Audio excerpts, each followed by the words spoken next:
துரியோதனன் இருக்கிறான், பீமன் யுத்த களத்தில் இருக்கிறான், யுத்தம் நடக்கிறது. யுத்த தர்மத்தின்படி தொடையில் அடிக்க கூடாது,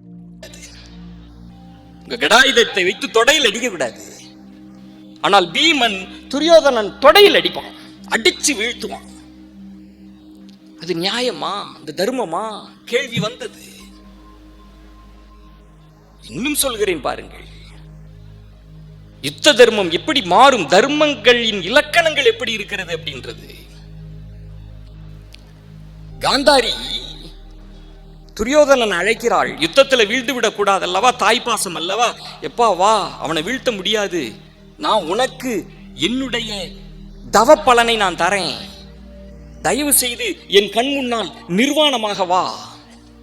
இவ்வளவு ஆண்டு கண்களை மூடி இருக்கிறேன், கண்களை திறந்து அப்படி கட்ட திறந்து என் கண்களை திறக்கிற போது அதிலிருந்து கிடைக்கக்கூடிய அந்த பலம், அந்த பலன்கள் உன் உடல் முழுவதும் கிடைக்கும், உடல் எஃகு போல ஆகும், நீ எதிரிகளை வீழ்த்துவாய் என்பதற்காக துரியோதனனை நிர்வாணமாக வா என்று சொல்லிவிட்டாய்.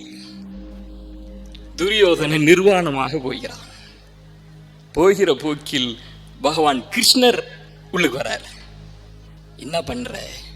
இல்ல அம்மா வர சொல்லியிருக்காங்க. எடே, அம்மாட்ட முன்னாடி நிர்வாணமாக நிக்கலாமா, இது தப்பு இல்லையா என்கிற போது துரியோதனன் தனது மறைவிடத்தை மறைச்சுக்கிறான்.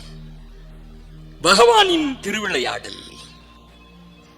காந்தாரி அப்பயே சொல்வா, ஐயோ நீ தவறு செஞ்சிட்டாயே மகனே. துரியோதனனை பீமன் வீழ்த்தி விட்டான். இது தர்மமா என்கிற வியாக்கியானங்கள் நடைபெற்று இருக்கிறது, நம்ம பேசப்பட்டது. அப்போது எழுத்தாளர் ஜெயமோகன் ஒன்றை குறிப்பிட்டார்.